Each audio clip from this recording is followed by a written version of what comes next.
Hello, my friends. Happy terrific Tuesday. It's the best day of my week, the day that I get to focus on healing and Bible study and just nourishing my mind. It turns out Romans 12:2 is my life verse. Do not conform to the patterns of this world, but be transformed by the renewing of your mind. And that's what we are going to do today. And as we do that, part of renewing our mind, get this was kind of a surprise to me, is to dispel what is not helpful, to get rid of what does not work. So I want you to be thoughtful about some of the thoughts that you're carrying about your network marketing business this week. And what are the thoughts that are holding you back that you can release right now? So I'm doing this Bible study with my mom, and I think it is not by accident that the words that are in front of me are right here at this moment, right now.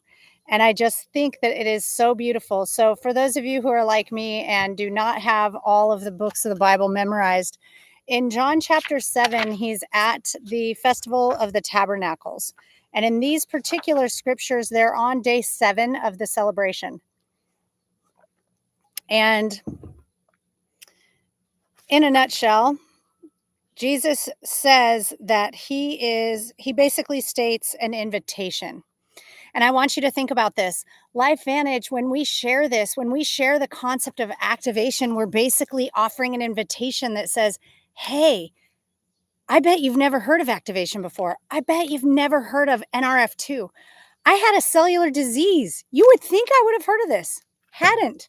And so we're coming to people with this new life giving source of information. And it's a lot, just like Jesus was a lot in this moment. He said, let anyone thirsty come to me and drink rivers of living water. And I asked ChatGPT, what does the river symbolize? It symbolizes a constant overflowing abundance, not a trickle. So when you're in your own way, you're receiving these trickles in your business. When you are, and that's again, we're looking horizontally. What can I do? What am I going to earn? What status am I going to have? But instead, when we're vertically aligned with God and our highest selves and operating our business from that identity, and from that set of beliefs, we experience constant overflowing abundance. So I want to invite you into that space. What was really interesting to me was how these different groups of people, there were essentially 4 that we're going to cover, how these groups of people responded to the invitation. Now, here's what's wild to me.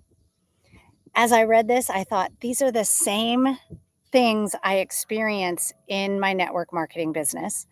And we would call them in sales overcoming objections. So let's talk. In verses 40 to 44, the crowd basically responds with some people believing and some doubting. Isn't that what your business is like? So the leadership takeaway here is that people mirror what they've been taught or what they've observed. And so we have to be the embodiment of a new observation for them, of a new way of health. Often when I look at, I'm really early on in my journey, 7 weeks in, and I think to myself, wow, when I look at every customer journey I've had, they're looking at what I'm doing, not what I'm saying. Right. And so that's really important. People are going to mirror what they've been taught, which some of that was incorrect. So they have some unlearning, and what they're observing. So that's why sharing our stories is so important, sharing your journey. And so the other leadership lesson from observing the crowd in verses 40 to 44 that came to me was focus on those ready to rise. Jesus stood in truth and focused on those who wanted living water. Let's do that for our business this week. Verses 45 to 46, the temple guards. These people lack spiritual insight. They're focused on assumptions rather than truths. The leadership lesson that they teach us is that resistance is often about perception, not truth. Leaders must stay grounded in clarity and vision. What did we hear on Saturday? Have a vision in Activation Academy. On Sunday in the League of Leaders, have a vision. And today, once again, have a vision. So powerful. Then we have the next group, the Pharisees. These individuals mocked the crowd. They refused to believe. They questioned the guards. But did Jesus stop? No. That's why we're not going to stop, right? I think often just be like Jesus, run your business like Jesus. The leadership lesson here is that fear and pride block perception. Leaders meet resistance with patience and empathy. That's what leaders do. They're not allowing their cage to be rattled, and I don't want you to allow your cage to be rattled either. And the last group was Nicodemus. He was a cautious man, and he said, "Does our law judge a man without first hearing him?" How often have we judged a potential customer without truly hearing their heart and hearing what's on their mind? So, the leadership lesson here is that some people need time and space to shift. Gentle questioning can open people's hearts and minds. So, with that, my friends, I want to hear. Oh, this next part's kind of important too. The Pharisees have a second part to play in this journey. In verse 52, they surface again. This time they're criticizing Nicodemus and they're reinforcing the rigid thinking that is very limited. They have a limited perception, and we would call that ignorance in today's world. And how often do we see people who are truly ignorant and they have a reinforced, rigid thought pattern? I see this all the time, and especially in conversations about food and toxins, and how some of the things that are patterns that we've accepted culturally are actually very stressful to the body, very harmful to the body's harmony. And they just want to hang on to that. Like, I can't give up coffee. I can't give up wine. Well, I used to be that person too. And guess what?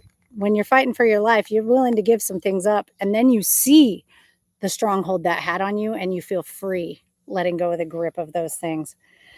So, the leadership lesson this teaches us is that leadership requires courage to stand for truth, even when peers resist. True influence often starts quietly, internally, then radiates outward. Those were just I had like what I was supposed to do in this column. I wrote and squeezed over here in preparation for my Bible study with my mom. And then I was like, I've got to see how this relates to leadership and being a multi-level marketing professional, network marketing professional. So I want you to be thoughtful about how you're responding to people this week. Set your eyes on Jesus, on higher truths, and go out and navigate, shine your love and light into this world, my friends. I'm wishing you a week of blessings and true prosperity. Remember that the living water that we have within us is constant, overflowing abundance. So let us walk out and be the fruits of the Spirit. Be love, patience, joy, kindness, goodness, gentleness, faithfulness, and self-control. I trust and believe fully that abundance will come to you when you embody the fruits of the Spirit. With love, my friends.